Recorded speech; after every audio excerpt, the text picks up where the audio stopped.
بسم اللہ الرحمن الرحیم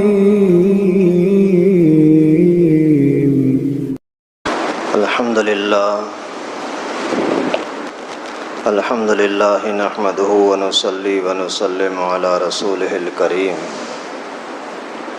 اما بعد فاعوذ باللہ من الشیطان الرجیم بسم اللہ الرحمن الرحیم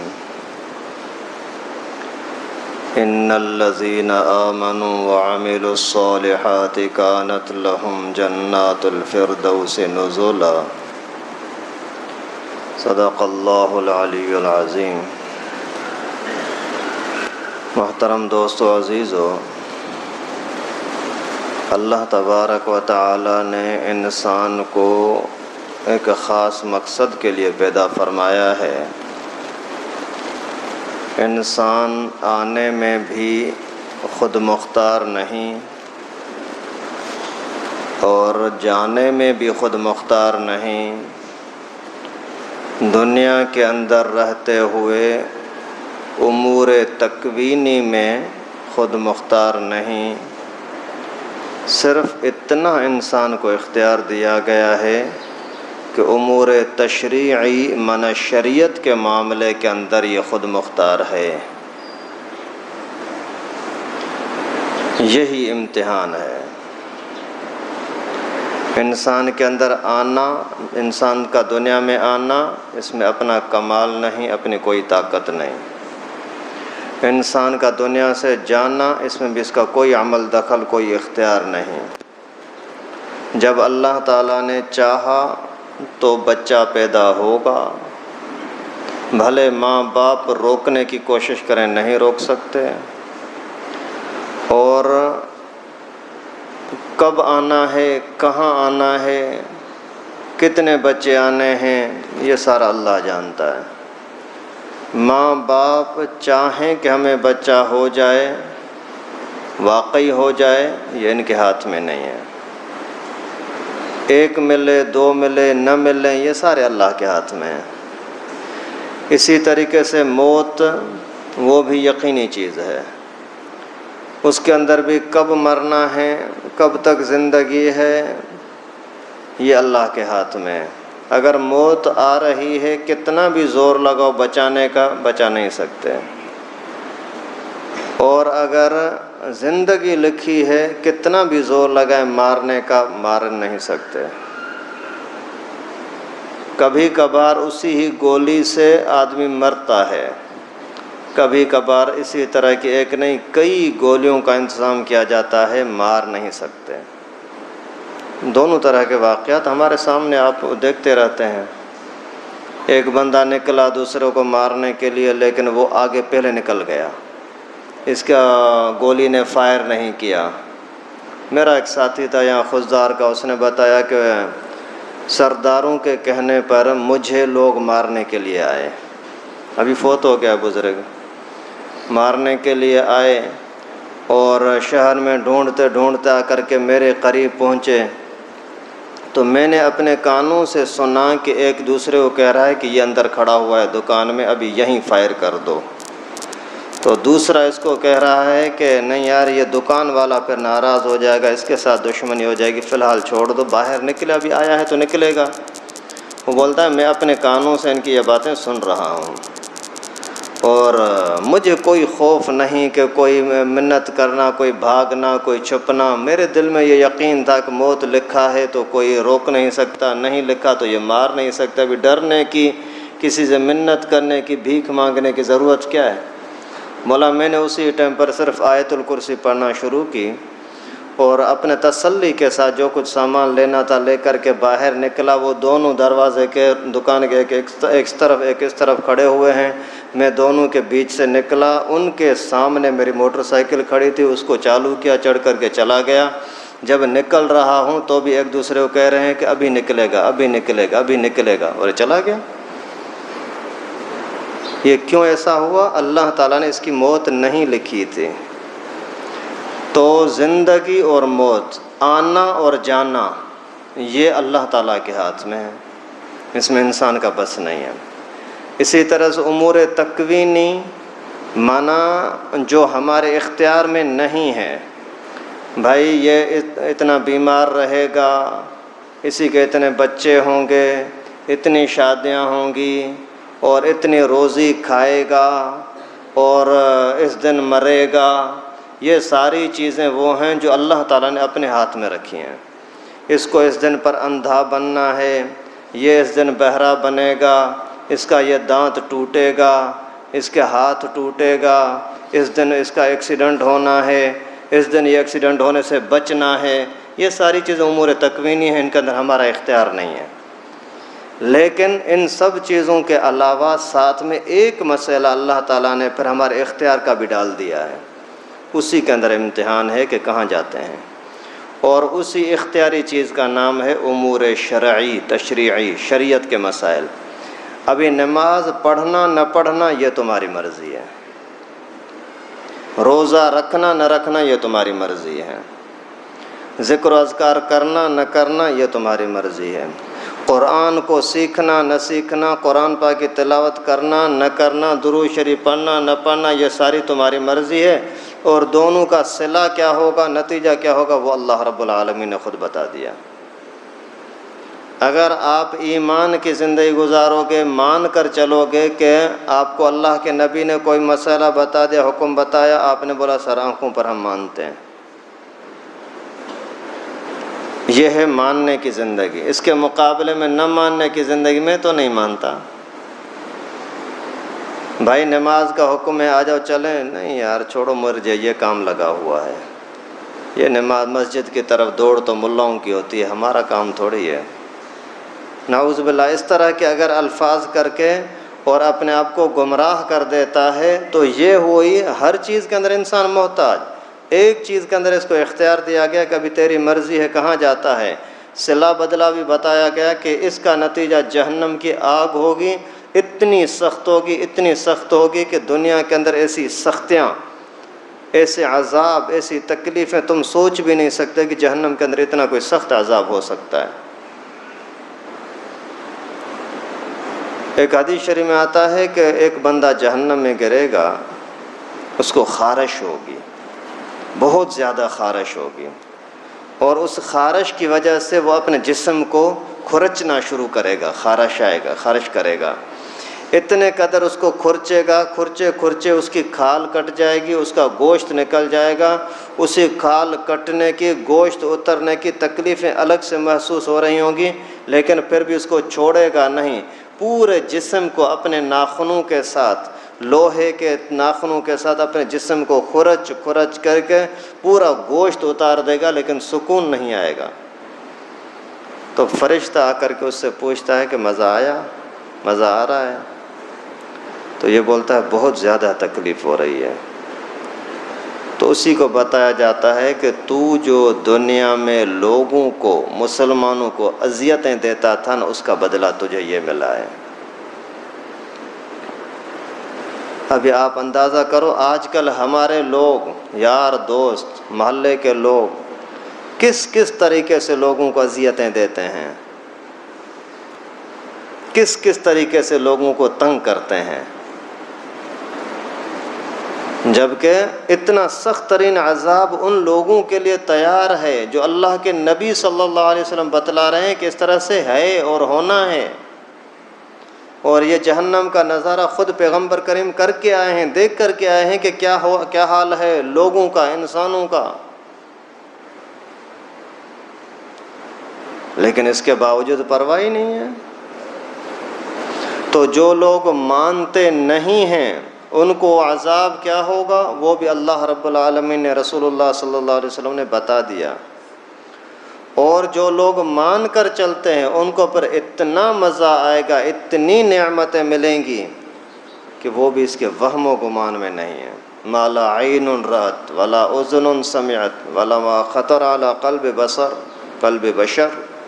تمہارے دل کے اندر وہم و گمان بھی نہیں آیا ہوگا کہ اتنی کوئی عظیم نعمت جنت ہو سکتی ہے. کیوں؟ یہی، اور ساری چیزوں میں تم وہی کرو گے جو اللہ نے لکھا ہے. اللہ تعالیٰ نے لکھا کہ اس کی روزی ابھی کراچی میں ہے تو کراچی میں ہی ملے گی، نکل نہیں سکتے ہو کتنا بھی زور لگاؤ. اللہ تعالیٰ نے آپ کے لیے ایک گھونٹ پانی کا اگر کوئٹہ میں لکھا تو وہاں جانا پڑے گا، مجبور ہو، آپ کی مرضی نہیں چلے گی، زبردستی وہاں جانا پڑے گا، کیونکہ اللہ تعالیٰ نے آپ کے لیے وہاں لکھا ہے۔ تو سب چیزوں کے اندر مجبور، لیکن ایک چیز کا اختیار ملا تھا کہ مان کر چلو یا نہ مان کر چلو، وہاں آپ اپنی بدماشی دکھاتے ہیں، تکبر کرتے ہیں۔ تکبر بھی اللہ رب العالمین کے سامنے، تکبر بھی قرآن سے اور دین کے مقابلے میں، تو پھر نتیجہ یہ ہوگا کہ تم ابھی کسی رعایت کے لائق نہیں ہو۔ دنیا میں تو ہوتا رہتا ہے، کوئی غلطی ہو گئی، معافی مانگی، معافی مل گئی، لیکن جب مر گیا نا نافرمانی کرتے ہوئے، تکبر کرتے ہوئے، تو پھر کوئی معافی نہیں ہے۔ اس وجہ سے ایک ایک قدم سوچ کے چلو، جو بھلائی کی صورتیں ہیں ان کو اپنانے کی کوشش کرو، جو برائی کی مصیبت کی صورتیں ان سے اپنے آپ کو بچانے کی کوشش کرو۔ یہ یہاں ہمارا اختیار ہے۔ أَنُلْزِمُكُمُوهَا وَأَنْتُمْ لَهَا كَارِهُونَ، زبردستی اللہ تعالیٰ اب کسی کو دیندار نہیں بناتے، لیکن ان اللہ لا یضیع ایمانکم لا یضیع اجر المحسنین، نیک لوگوں کے اعمال کو اللہ تعالیٰ برباد بھی کرنے والے نہیں ہیں۔ برائی کرو گے صلہ ملے گا، اچھائی کرو گے بے وفائی نہیں ہوگی، اس کا بھی پورا کا پورا اجر اور صلہ آپ کو ملے گا۔ اس وجہ سے اپنے آپ کو اچھائیوں کی طرف کھینچنے کی کوشش کرو۔ ایک بزرگ نے لکھا ہے کہ 4 قسم کے بندے، ان کے اندر کوئی خیر و بھلائی نہیں ہوتی۔ 4 قسم کے بندے، اگر کسی کے اندر یہ اللہ نہ کرے، اگر ہمارے اندر انہی 4 لوگوں میں سے کسی کی اگر عادتیں ہیں نا، تو سمجھو کہ یہ بندہ ابھی بھلائی سے محروم ہے۔ آپ بھی اس کے اندر بھلائی کی امید نہ رکھو، وہ اپنے آپ کے ساتھ بھی بھلائی کی امید نہ رکھے کہ کوئی دنیا کی اللہ کی مخلوق اس کے ساتھ بھلائی کرے گی، نہیں۔ قبر میں اس کے ساتھ بھلائی ہوگی، نہیں۔ آخرت کے اندر اس کے ساتھ کوئی آسانی کا اور احسان کا معاملہ کیا جائے گا، نہیں۔ 4 قسم کے لوگ۔ پہلے نمبر پر درود میں بخل کرنے والا، درود شریف پڑھنے میں، صلاۃ و سلام پڑھنے کے اندر بخل کرنے والا، کنجوس آدمی، اس سے بڑا بدبخت کوئی نہیں ہے، محروم کوئی نہیں ہے۔ کیوں؟ اس لیے کہ اللہ رب العالمین نے خود حکم دیا، ان اللہ و ملائکتہ یصلون علی النبی، اللہ تعالیٰ فرماتے ہیں میں نبی پر صلاۃ بھیجتا ہوں، میرے فرشتے بھیجتے ہیں، یا ایھا الذین آمنوا صلوا علیہ وسلموا تسلیما، تم بھی پیغمبر کریم پر صلاۃ بھی پڑھو، سلام بھی پڑھو، صلاۃ بھی پڑھو تو سلام بھی پڑھو۔ اور یہ درود پڑھنا اور چیزوں کا بھی تو اللہ تعالیٰ نے حکم دیا، نماز پڑھو، روزہ رکھو، حج کرو، زکوٰۃ کرو، لیکن یہاں فرمایا میں بھی کرتا ہوں، ترغیب دینے کے لیے۔ جب میں خود درود صلاۃ بھیجتا ہوں تو تم بھی بھیجو نا۔ باقی اللہ تعالیٰ کا درود اس طرح نہیں ہوتا جیسے ہمارا ہوتا ہے، ہم کہتے ہیں اللہم صلی علی محمد وعلی آل محمد۔ اللہ تعالیٰ بس رحمت بھیجتے ہیں، ہم اللہ سے درخواست کرتے ہیں کہ پیغمبر کریم پر رحمت بھیج دے، اللہ تعالیٰ بھیجتے رہتے ہیں۔ یہ ہے اللہ کا درود، یہ ہے اللہ تعالیٰ کا صلاۃ و سلام۔ فرشتے بھی دعائیں کرتے رہتے ہیں پیغمبر کریم صلی اللہ علیہ وسلم کے لیے، تسبیح و تقدیس کرتے رہتے ہیں، اللہ تعالیٰ سے رحمت کی دعائیں کرتے ہیں۔ اور ہمیں حکم دیا گیا کہ آپ کے اوپر بھی لازم ہے، جس طرح نماز، روزہ، حج، زکوٰۃ لازم، اسی طریقے سے پھر پیغمبر کریم پر درود پڑھنا بھی لازم۔ جو درود شریف سے محروم ہو گیا، قیامت کے دن پیغمبر کریم کی سفارش سے محروم ہو جائے گا۔ قیامت کے دن اپنی محنت سے کوئی بندہ جنت میں نہیں جا سکتا۔ جیسے ایک حدیث شریف میں واقعہ آتا ہے، شاید آپ کو پتہ ہے، ابھی تھا 500 سال کی کسی بندے کی عبادت تھی، 500 سال، کوئی چھوٹی بات نہیں ہے۔ بچوں کو بولا، بیوی کو بولا، یار دوستوں کو بولا، یار مجھے چھوڑو، اللہ کے واسطے جس کا میری طرف حق ہے سب معاف، مجھے چھوڑ دو، میں جاتا ہوں، جا کر کے اللہ کی عبادت کرتا ہوں۔ جا کر کے بیٹھ گیا ایک جگہ پر عبادت کے لیے، اور ایسی جگہ پر جہاں کسی کے ساتھ سلام کلام کچھ بھی نہیں، ایک جزیرہ نما کوئی جگہ ہے، وہاں ذکر کرتا رہا، اللہ تعالیٰ نے اس کے لیے ایک انگور کا درخت بنا دیا، کوئی پانی کا چشمہ بنا دیا، وہیں پانی پیتا رہا، انگور کھاتا رہا، زندگی گزارتا رہا، 500 سال ہو گئے۔ جب قیامت کا منظر ہوا تو اللہ رب العالمین نے فرمایا میرے فضل سے اس کو جنت میں بھیج دو۔ یہ بولتا ہے اللہ تعالیٰ میری محنت سے مجھے جنت بھیج دو، میں نے کوئی گناہ نہیں کیا، میں نے کوئی نافرمانی نہیں کی، میں نے عبادت کی ہے، اور تیری عبادت کے اوپر تیرے احکامات اتنے ہیں کہ یہ کیا تو اتنا دوں گا، جنت ملے گی، نماز پر جنت، اور زکوٰۃ پر جنت، اور ذکر و اذکار پر جنت، میں نے محنت کی ہے۔ اللہ تعالیٰ فرماتے ہیں اس کو لے جاؤ جہنم میں، لے جا رہے ہیں، ابھی بہت دور ہے، سینکڑوں سالوں کا سفر دور ہے جہنم کا۔ گرمی لگی، یار پانی چاہیے، منتیں کر رہا ہے پانی چاہیے، نہیں ہے پانی، ابھی تڑپ رہا ہے، پانی چاہیے۔ فرشتے نے اس کو ایک پیالہ پانی کا دکھایا، یہ ہے لیکن قیمت چاہیے۔ قیمت کیا ہے یار؟ میں مر رہا ہوں، مجھے دو تو صحیح۔ بولا اس کی قیمت ہے 500 سال کی عبادت۔ ابھی حیران ہو گیا کہ 500 سال کی عبادت دے دوں اور ایک پیالہ پانی کا لے لوں یا چھوڑ دوں؟ پہلے تو سوچا چھوڑ دو، نہیں پیتا، لیکن پیاس نے تڑپایا، بولتا ہے ٹھیک ہے میں عبادت دیتا ہوں، پانی دو۔ ایک پیالے کے اندر پوری 500 سال کی عبادت دے دی۔ اللہ کے فضل کے بغیر کوئی جنت میں نہیں جا سکتا، پیغمبر کریم کی سفارش کے بغیر کوئی بندہ جنت میں نہیں جا سکتا۔ اپنے اعمال پر گھمنڈ نہ کرو، میں تو تہجد گزار ہوں، میں تو اتنا بڑا دیندار ہوں۔ آخر پھر اس سے پوچھا جاتا ہے تیرے پاس اعمال کتنے ہیں، نیکیاں کتنی ہیں، عبادت کتنی ہے؟ کچھ بھی نہیں ہے۔ ابھی تو کہہ رہا تھا 500 سال، بولا وہ ایک پیالے پانی کے اندر دے دیا۔ اچھا تو دنیا کے اندر پانی تو نے پیا کتنا تھا؟ جتنا تو نے پانی پیا تھا اس کی قیمت تو دے، جتنا تو نے کھایا تھا اس کی قیمت تو دے دے، جتنا تو نے سانس لیا تھا اس کی قیمت تو دے دے، جتنے تجھے یہ اعضاء ہاتھ پاؤں آنکھ کان زبان دیے تھے ان کی قیمت تو دے دے۔ تو کیا سمجھا بھائی؟ اللہ کے فضل کے بغیر جنت میں جانا ممکن نہیں ہے۔ تو اگر درود سے محروم ہو گیا سمجھو کہ رسول اللہ صلی اللہ علیہ وسلم کی سفارش سے محروم ہو گیا۔ اور اس سے بڑی کنجوسی بخل کیا ہوگا یار، کہ اس کے پڑھنے کی وجہ سے اللہ تعالیٰ کا قرب مل رہا ہے، رسول اللہ صلی اللہ علیہ وسلم کا پیار مل رہا ہے، پیغمبر کریم کے سفارش کا حقدار ہو رہا ہے، اور اس کے پڑھنے کے اندر تکلیف ذرے کے برابر بھی نہیں۔ ویسے اپنی باتوں کو دیکھو تو دن میں کتنی کتنی باتیں کرتے رہتے ہیں، اگر انہی باتوں میں سے کچھ حصہ ہم درود کے لیے لگا دیں، ذکر کے لیے لگا دیں، کون سی تکلیف ہوگی؟ تو درود میں بخل کرنے والا ہر طرح کی بھلائی سے محروم ہے۔ اس یہ اپنے لیے خیر کی امید نہ رکھے کہ میرے ساتھ کوئی بھلا کیا جائے گا، نہیں۔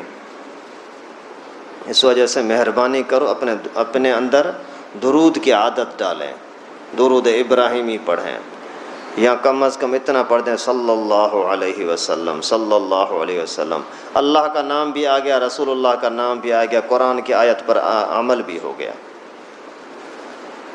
اللہم صلی علی محمد، اللہم پہلے اللہ کا نام آ گیا، پھر پیغمبر کریم کا نام آ گیا، پھر قرآن پاک کے اندر جو حکم تھا کہ صلو علیہ وسلم تسلیما، اور وہ پھر اس پر عمل بھی ہو گیا، قرآن پاک کی آیت پر بھی عمل ہو گیا۔ اور دوسرا، اس بندے کے اندر کوئی خیر و برکت نہیں ہے، وہ بھلائی کے لائق نہیں ہے جو نیک کاموں میں لوگوں کی مدد نہیں کرتا۔ نیک کاموں کے اندر جو لوگوں کی مدد نہیں کرتا نا، اس کے اندر کوئی خیر بھلائی نہیں ہے۔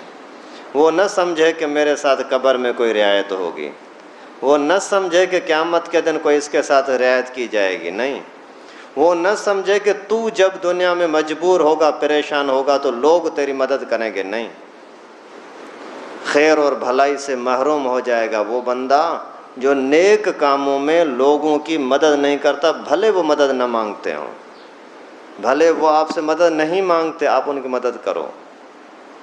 آپ نے دیکھا ایک بندہ ہے غریبوں کے لیے پانی کا انتظام کر رہا ہے، آپ سے جو کچھ ہو سکے اسی کی مدد کرو، جو ہو سکتا ہے، اور کچھ نہیں ہو سکتا اتنا بول دو یار شاباش بڑا کام کر دیا، اس کا دل خوش ہو جائے گا۔ یہ اس کی مدد ہے، یہ اس کی مدد ہے بھائی۔ آپ نے کسی کو دیکھا کہ یہ مسجد بنا رہا ہے، آپ سے اس نے چندہ مانگا نہیں، آپ کے پاس آیا نہیں، آپ کو پتہ لگا ہے کہ یہ ایک نیکی کا کام کر رہا ہے، خود جاؤ اس کے پاس چل کر کے، میرے لیے کیا خدمت ہے، کیا حکم ہے، کیا میں تعاون کروں؟ نہیں بھائی اللہ کا مہربانی سب کچھ ہو رہا ہے، نہیں یار یہ چیز اچھی نہیں لگ رہی، یہ گھڑی کے اندر سیل نہیں ہے، یہ میں ڈال دوں، یار یہ جو پنکھا ہے نا یہ تھوڑا آہستہ چل رہا ہے، اس کو میں تیز کرا دوں، صحیح کرا دوں، یار اس کے اندر یہ جو صفائی ہے نا یہ صحیح نہیں ہو رہی، اس کے لیے میں بھی تھوڑا سا صفائی میں حصہ ڈال دوں۔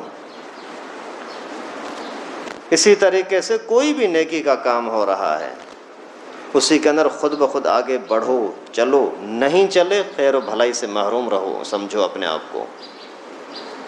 مدرسہ چل رہا ہے، آپ کو پتہ ہے کہ اس جگہ پر مدرسہ ہے، اور یہ بھی پتہ ہے کہ مدرسہ کوئی خود مالدار نہیں ہوتا، غریبوں کے پیسوں سے چلتا ہے۔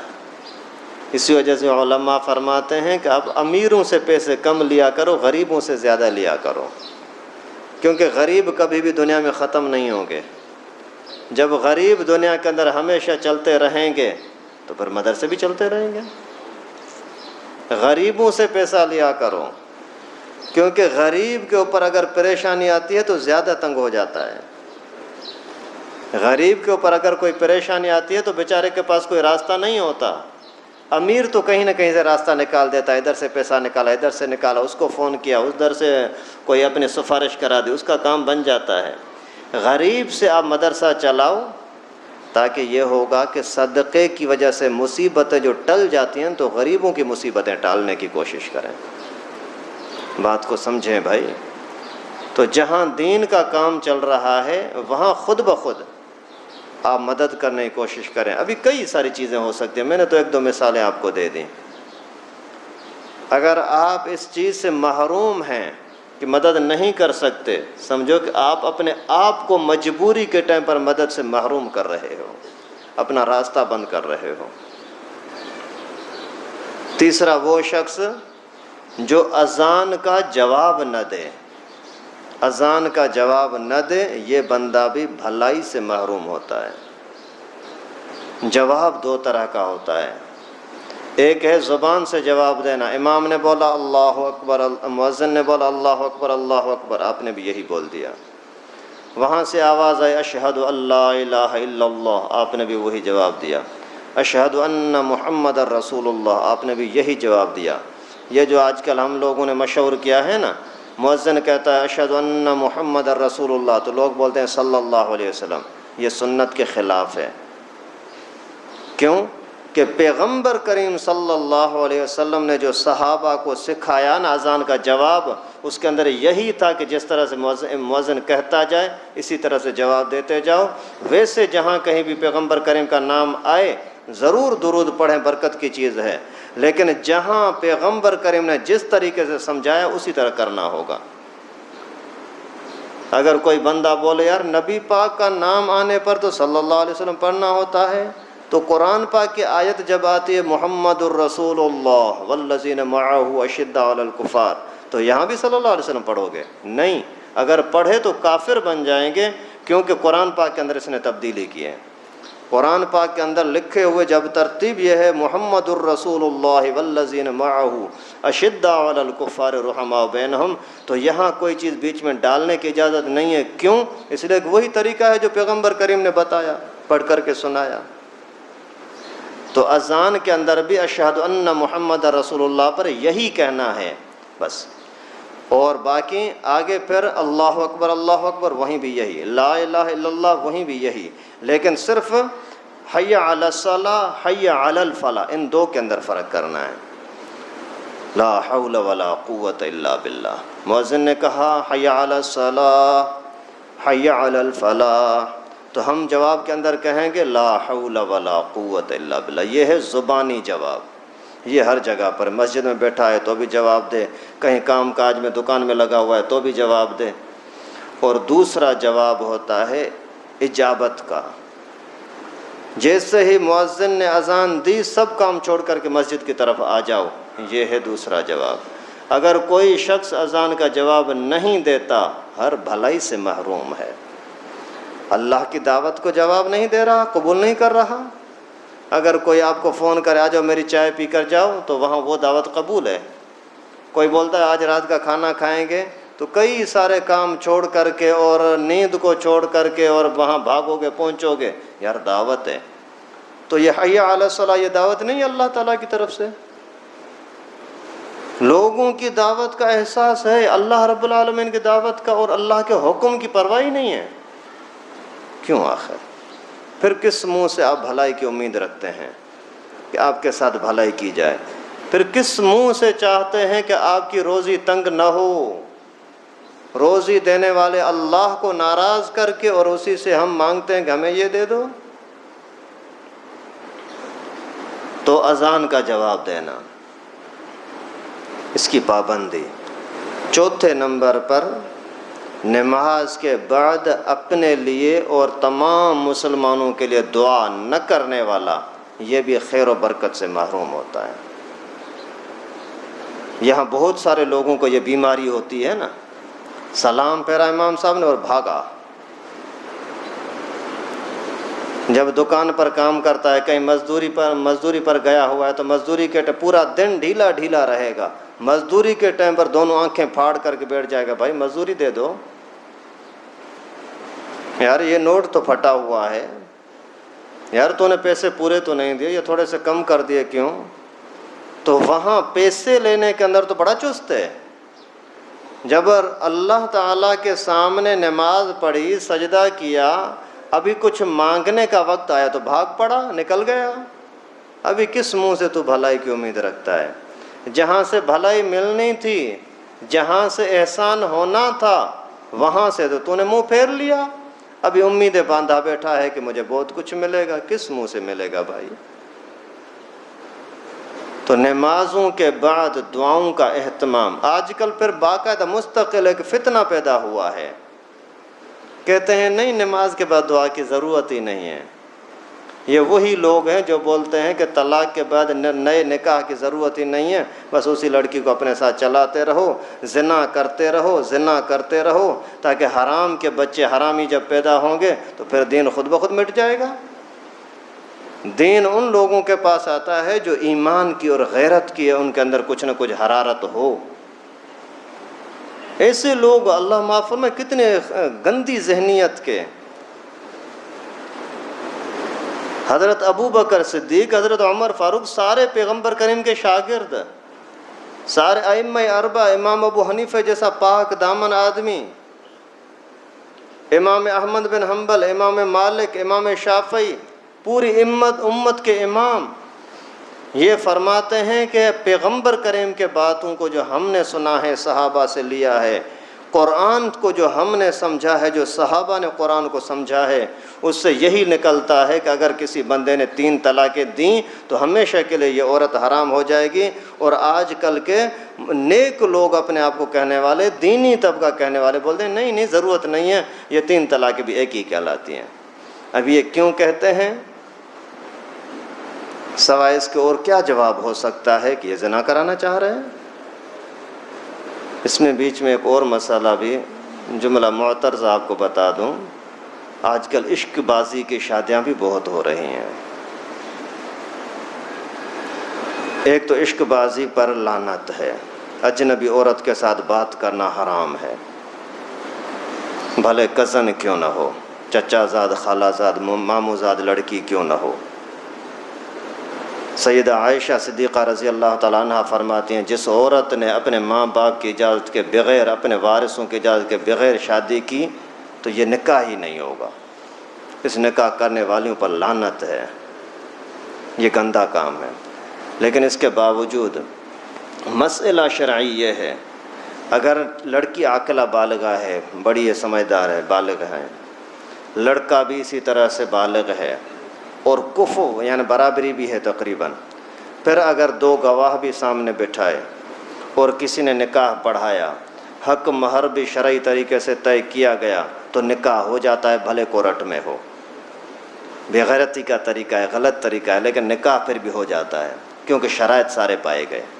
لیکن یہاں مجھے جو مسئلہ بتانا تھا وہ یہ کہ یہ بھی لڑکی یہاں سے نکل کر کے چلی گئی، کورٹ میں شادی کر لی، نکاح ہو گیا، لیکن اگر کوئی شادی شدہ لڑکی اگر نکل جاتی ہے، وہ جا کر کے کورٹ میں نکاح کر لیتی ہے، کسی دوسرے شہر میں چلی گئی، کسی دوسرے صوبے میں چلی گئی، وہاں جا کر کے اور کورٹ میں نکاح کر لیتے ہیں، بھلے 2 نہیں 4 10 گواہ موجود ہوں، بھلے کوئی مولوی نہیں چیف جسٹس نکاح پڑھائے، لیکن یہ نکاح نہیں ہوگا کیونکہ اس کا پہلے نکاح ہوا ہے۔ یہ کھلم کھلا زنا ہے۔ اللہ نہ کرے اگر کہیں بھی آپ کی معلومات میں ایسا کوئی مسئلہ ہے تو جتنے قدر آپ زور لگا سکتے ہیں تو زور لگاؤ، ان تک اطلاع پہنچاؤ کہ یہ زنا ہو رہا ہے اور اس عورت کا پہلے سے نکاح ہوا ہے، وہاں سے طلاق نہیں ملی۔